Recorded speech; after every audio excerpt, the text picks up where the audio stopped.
Hello అండి. ఎలా ఉన్నారు అందరూ? నేనైతే చాలా బాగున్నాను.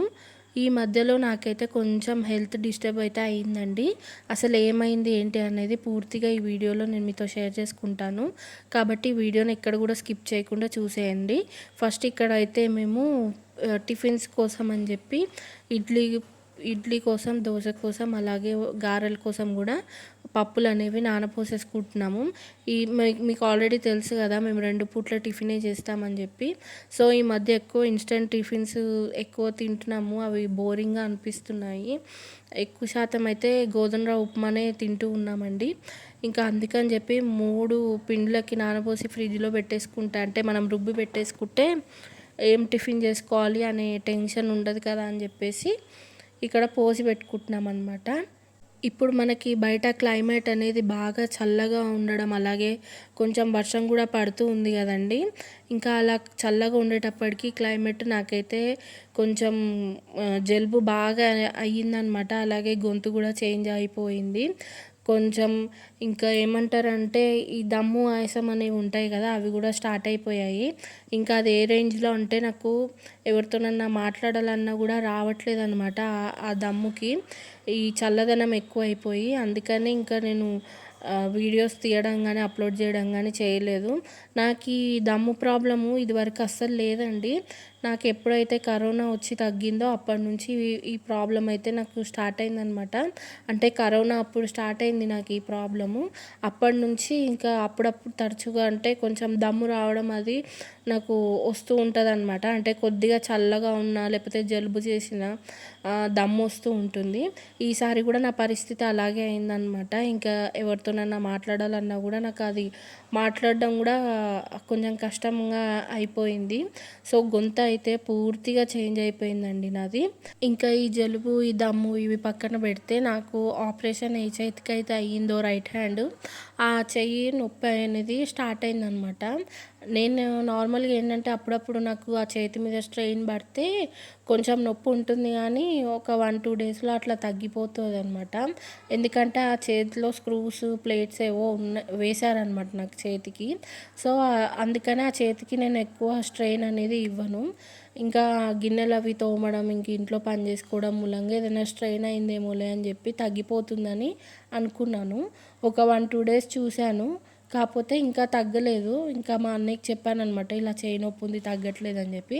పైగా నాకు ఎక్కడైతే ఆ స్క్రూస్ వేశారో అక్కడ నొప్పి కాదండి, దాని పక్కన ఎక్కడో నొప్పి అనమాట. అది కూడా నాకు కదుం కట్టినట్టుగా నొప్పి వస్తుంది. అంటే మనం ఒకరోజు స్టార్టింగ్ డే మనం ఎక్సర్సైజ్ చేస్తే మనకు ఒక రకంగా నొప్పి ఉంటుంది కదా, అంటే ఇట్లా ఒక చోట గడ్డ కట్టినట్టుగా నొప్పి వస్తుంది కదా. సో అలా వచ్చిందనమాట.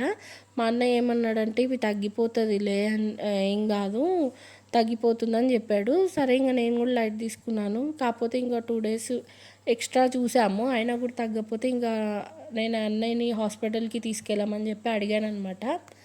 ఇంకా రిస్క్ తీసుకోవడం ఎందుకులే, హాస్పిటల్కి వెళ్దామని చెప్పి అడిగితే ఇంకా నా కోసం అన్నయ్య డ్యూటీ లీవ్ తీసుకొని ఇంకా హాస్పిటల్ తీసుకెళ్ళడానికి ఇంట్లో ఉండిపోయాడు. ఇంకా మార్నింగ్ ఏంటంటే హాస్పిటల్కి వెళ్దాం అనేటప్పటికి ఫుల్ వర్షం పడుతుంది మా ఇంటి దగ్గర. ఇంకా అసలే దమ్ము వస్తుంది, జలుబు అయింది. ఈ వర్షంలో వెళ్ళడం దేనికిలే, ఈవినింగ్ వెళ్దామని చెప్పి ఆగిపోయాము. కాకపోతే ఈవినింగ్కి నాకు ముందు 2-3 డేస్ నుంచి ఉన్న నొప్పి కంటే కొద్దిగా తగ్గింది, పర్లేదు నొప్పి.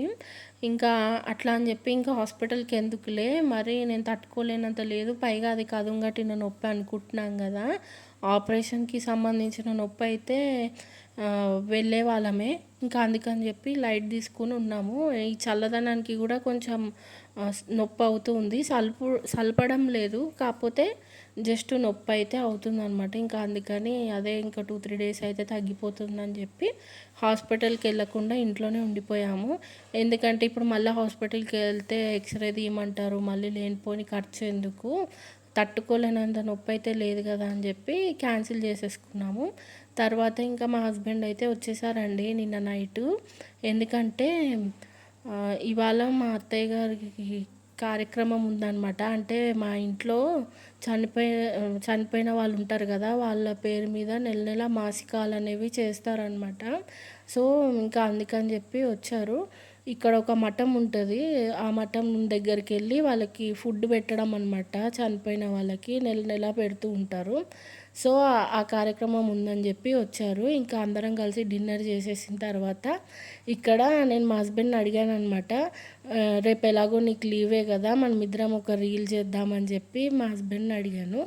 అడిగితే మా అమ్మ ఏమందంటే, సరే శాంపుల్‌కి ఒకసారి ఇక్కడ వేయండి చూస్తామని చెప్తే, ఇంకా మేమిద్దరం కలిసి వేస్తున్నాం అనమాట డ్యాన్స్. మా హస్బెండ్‌కి నేనే స్టెప్స్ అనేవి నేర్పించాను. చాలా ఫన్ అంటే చాలా ఫన్ అయింది. ఫుల్ నవ్వుకున్నాము ఆ స్టెప్స్ వేస్తున్నప్పుడు. ఇంకా అలా నైట్ అంతా కొంచెం టైం పాస్ చేసేసాము. ఇది నెక్స్ట్ డే మార్నింగ్. ఇంకా మార్నింగ్ అయితే నేను ఇక్కడ కొంచెం పక్క దుప్పట్లు అవి ఎత్తేద్దాము, నీట్గా మడతపెట్టి పెట్టేద్దామని చెప్పి బెడ్రూమ్లోకి వచ్చాను. ఈలోపు అమ్మ అయితే కాఫీ పెట్టేస్తుందనమాట. కొంచెం ఈ చేతికి ఎక్కువ స్ట్రెయిన్ ఇవ్వకుండా లైట్ లైట్ పనులే చేస్తున్నానండి. ఇంకా గిన్నెలు అవి తోమడం, ఇల్లు తుడవడం అవన్నీ అమ్మనే చేసుకుంటుంది పనులు. ఇంకా నేనైతే ఎక్కువ ఏం చేయట్లేదు. నాకు అట్లా అని ఉట్టి కూర్చోలేం కాబట్టి ఇట్లా చిన్న చిన్న పనులు ఏమైనా ఉంటే అవి మట్టుకే నేను చేస్తూ ఉన్నానన్నమాట. సో ఇక్కడ కొంచెం బెడ్షీట్ అవన్నీ బాగాలేవు కదా, అవన్నీ కూడా మడతపెట్టి పెట్టేద్దామని అనుకుంటున్నాను. ఇప్పటికి ఇంకా చేయి నొప్పి అయితే తగ్గలేదు, కొంచెం అలాగే ఉంది. ఇంకా మా అన్నయ్య ఏమన్నాడంటే, కొంచెం మెడికల్ షాప్లో అడిగి ఏమన్నా పెయిన్ కిల్లర్ అవి తెస్తా అన్నాడు. అవి వేసుకుంటే తగ్గితే కనుక ఓకే, లేకపోతే ఇంకా అప్పుడు లాస్ట్కి డాక్టర్ దగ్గరికి అయితే వెళ్ళి చూపించుకోవడమో లేకపోతే ఇంకేదన్నానో చేస్తాము ఆలోచించి దాన్ని బట్టి. లేకపోతే ఇంక ఎక్స్రే ఒకసారి తీపించుకొని చూపించుకుంటే ఏంటంటే మనకు కూడా డౌట్ క్లియర్ అవుతుంది కదా, అదనమాట.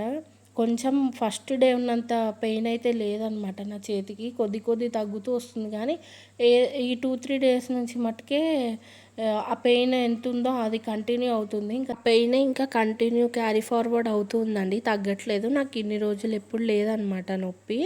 ఇదే ఫస్ట్ టైము ఇన్ని రోజులు చేయి నొప్పి వచ్చినా ఉండడము.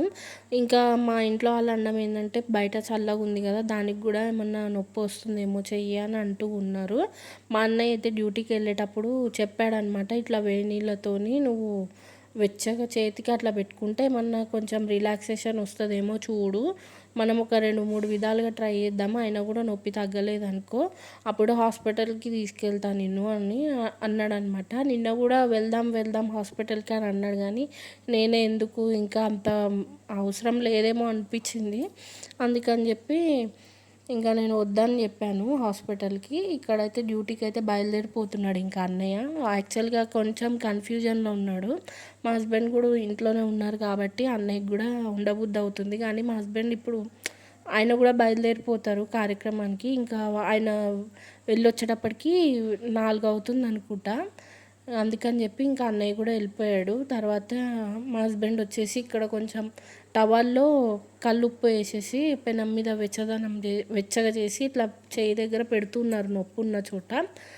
ఆ కుట్లు ఉన్నాయి కదా, కుట్ల పక్కన సైడ్కి ఎక్కడికో నొప్పి ఉంది నాకు.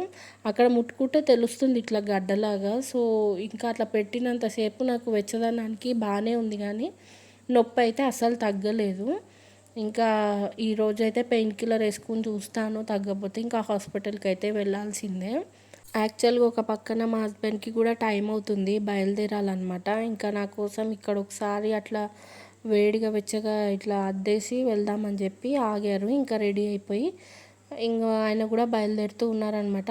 వీళ్ళిద్దరు కూడా బయటికి వెళ్ళిపోయారు కాబట్టి ఇంకా నేను అమ్మ ఇద్దరమే ఇంకా ఇంట్లో పనులు అవి ఉంటాయి కదా, అవి చేసుకోవాలి, టిఫిన్ చేయాలి. యాక్చువల్గా మేము మార్నింగ్ పూట లేవగానే పరిగడుపుననే మేము మెంతులు నీళ్ళు తాగుతాం కదా, సో అందుకని చెప్పి ఇంకెక్కువసేపు ఆగితే కడుపులో తిప్పేస్తూ ఉందన్నమాట. టిఫిన్ అయితే బ్రేక్ఫాస్ట్ చేసేయాల్సిందే. అయితే ఇక్కడ దోశలు వేసుకుందాం కదా అని చెప్పి దోశ పిండి తీసాము. మేము ఏం చేసామంటే ఈ దోశ పిండి, ఇడ్లీ పిండి అవన్నీ మేము పిండి మిక్సీ పట్టేసి డైరెక్ట్ ఇంకా ఫ్రిడ్జ్లో పెట్టేసాము ఫర్మెంటేషన్ అవ్వకముందే. అందుకని ఇంకా దోశ అయితే వేస్తుంటే అది పెనం నుంచి ఊడి రావట్లేదు.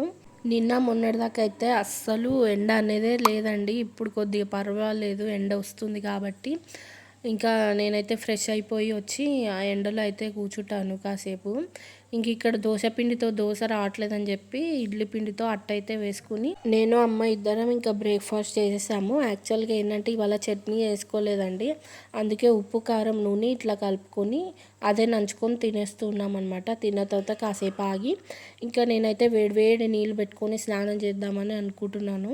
ఇంకా బకెట్లో నీళ్ళు నింపి తెచ్చుకొని వేడి నీళ్ళ కోసం పెట్టేసుకోవాలి గీజరు. ఈ మధ్య అయితే మోస్ట్లీ ఇదే రొటీన్ నడుస్తూ ఉందండి. పెద్ద కొత్తగా స్పెషల్ అయితే ఏమీ లేదు. అందుకనే కూడా నేను వీడియో షేర్ చేసుకోవట్లేదు. అంటే ఇంకా లేవడం, ఇల్లు అవి క్లీన్ చేసుకోవడం, వండుకోవడం, తినడం, మళ్ళీ క్లీనింగ్ చేసుకోవడం, ఇవే పనులు నడుస్తూ ఉన్నాయన్నమాట. ఇంకా అది మీరు ఇంట్రెస్టెడ్గా చూస్తారో లేదో అని చెప్పి కూడా నేను వీడియో అనేది షేర్ చేసుకోలేకపోతున్నాను. సో అంతేనండి, ఇంకా ఇవాళకైతే ఈ వీడియోని ఇక్కడితోనే ఎండ్ చేస్తున్నాను. వీడియో నచ్చితే తప్పకుండా లైక్ చేయండి. కొత్తగా మన ఛానల్ని చూసిన వాళ్ళైతే దయచేసి నా ఛానల్ని సబ్స్క్రైబ్ చేసుకోవడం అస్సలు మర్చిపోవద్దు. అలాగే ఈ వీడియో మీకు ఎలా అనిపించింది అనేది కూడా కుదిరితే కామెంట్ సెక్షన్లో నాతో షేర్ చేసుకోండి. మరొక వీడియోలో మళ్ళీ కలుద్దాం. Thanks for watching. Take care. Bye bye.